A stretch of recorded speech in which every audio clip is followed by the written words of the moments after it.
This is a plasmid which has an ORI. This ORI supports high copy number, or this ORI controls high replication capacity of the plasmid, such that in a bacterial cell after replication we can able to see 1000 plasmids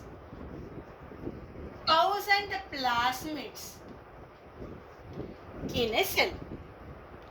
Now let's take a second example. Imagine this is another type of bacteria. It also has a plasmid, and the plasmid is having an ORI, but this ORI supports low copy number.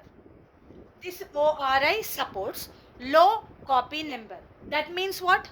The replication capacity of the plasmid is very less, and that is the reason why after the replication, imagine in a bacterial cell we can obtain around 10 plasmids, 10 or 20 plasmids. So here we have two examples. This is the bacteria with a plasmid under relaxed replication control. That means this plasmid is having a high replication capacity because its ORI supports high copy number. Its ORI controls high replication. That is the reason why this plasmid is under relaxed replication control and it has a high replication capacity, producing more number of plasmids in the cell. We have a second example with the bacteria having a plasmid who has an ORI which supports low copy number, or this plasmid has less replication capacity, and such kind of a plasmid is known as stringent plasmid. Such kind of plasmid is a stringent plasmid. Now this plasmid after replication it leads to, imagine, 10 plasmids per cell. Now out of these two, which plasmid I should select as a cloning vector? Is it one or the two? So I have to choose the first plasmid as the cloning vector. Why? The reason is simple. So if I am choosing the first one as the cloning vector, because it has an ORI which supports high copy number, that means what? If I am tagging the gene of interest, attaching gene of interest to this ORI and to this plasmid, what happens? Because of huge replication capacity of the plasmid, I could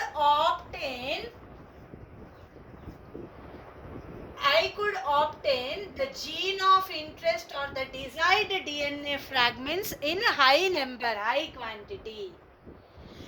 If I choose this plasmid as a cloning vector, then the desired DNA fragments will also be less. So that is the reason why always in a cloning vector, what is the criteria which we have to observe is, we have to choose a cloning vector which has an ORI supporting high copy number. So because if we tag the desired DNA fragment to this ORI, what happens? Even the desired DNA fragment number would be achieved will be more. So the first important thing, qualification of a cloning vector is, it should possess an ORI. ORI is the sequence on the vector from where the origin of replication takes place. Second thing is, the cloning vector with the ORI supporting high copy number should be chosen. Right. Now let's go with the second important property of the cloning vector. So we have seen the first property. The first property is it should possess an ORI and it should support a high copy number. Now let's go with the second property. The second property or the qualification is selectable marker. selectable marker.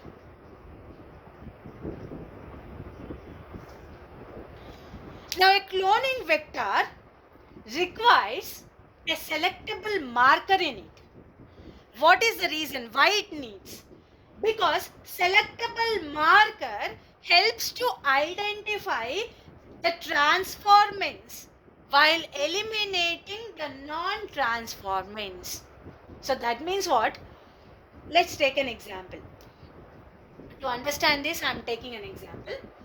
Imagine this is a plasmid as a, I have chosen plasmid as a vector. And the first property, it should have an ORI. So yes, it is having an ORI. And this ORI supports high copy number, right? So I have selected a plasmid with an ORI and that ORI supports high copy number. Next one, this plasmid should have a selectable marker. That means what? It should have at least one antibiotic resistance genes. So imagine this is a gene on the vector, on the plasmid, which is tetracycline resistance gene. So ఈ plasmid మీద ఇంకేముంది, tetracycline resistance gene కూడా ఉంది. So now this is my cloning vector. Now what I am doing is I am cutting this cloning vector, which is plasmid. After cutting, what I am doing is I am inserting the gene of interest. So imagine this is the gene of interest. So this is the desired gene. So I have inserted this desired gene here. So I inserted the desired gene in the cloning vector. Now what I am doing is I am sending into this recombinant DNA. I am sending into the host. So the host is here. Imagine I have selected E. coli as the host. So imagine this is E. coli bacteria and this is the host. So I have sent this rDNA here. Right. Now after sending, what is happening is the bacterial cell has transformed. Bacterial cell has transformed. Now there is a second chance also. What is the second chance? The cloning vector may enter. So this is the first probability. The cloning vector which you have sent may not enter, which is the second probability. Imagine the first probability and imagine this is a second probability.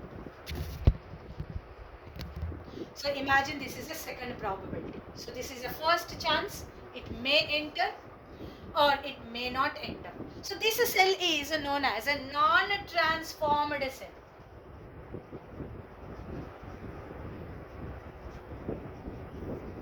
So this first cell is a transformed cell, and if the rDNA does not enter, we are calling it as a non-transformed cell.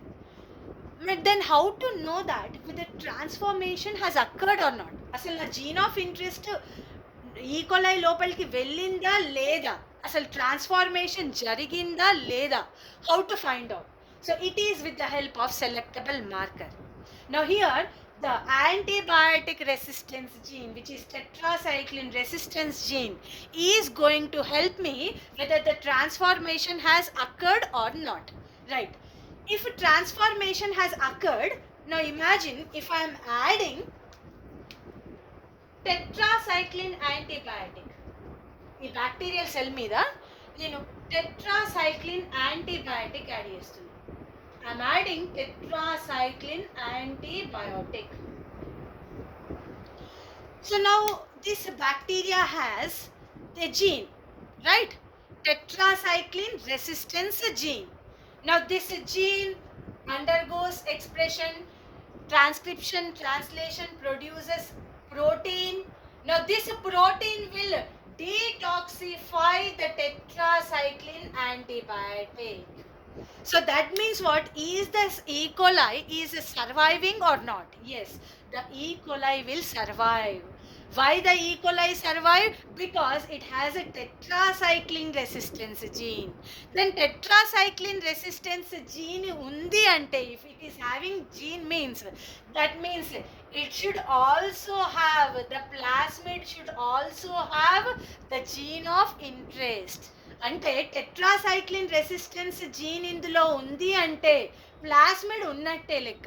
Plasmid ఉంది అంటే నువ్వు పంపించినటువంటి DNA, desired DNA fragment కూడా ఉంది.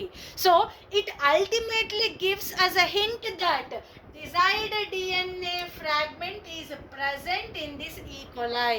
The transformation has occurred. Mari imagine the second probability.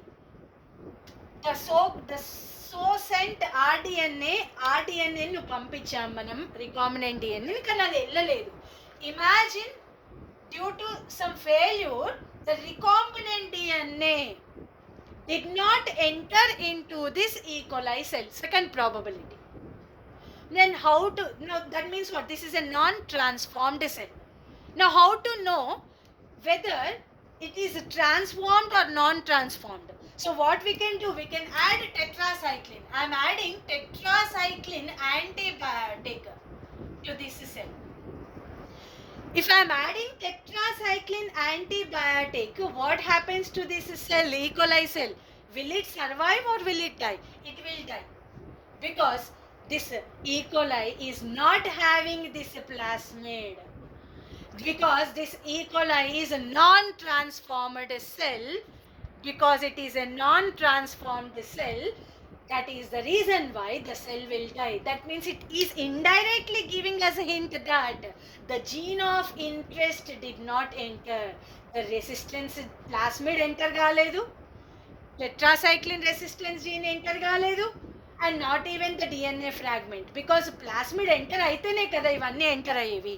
So it indirectly giving a hint that this is a non-transformed cell. So selectable marker like antibiotic resistance genes helps to identify whether the transformation has occurred or not. So these selectable markers helps us to identify whether the desired DNA fragment has entered the host cell or not. So that is the importance of the selectable markers. Now, generally for E. coli, we use antibiotic resistance genes. The cloning vectors with antibiotic resistance genes such as tetracycline resistance gene, ampicillin resistance gene, chloramphenicol resistance gene, and kanamycin resistance genes are selectable markers for the E. coli.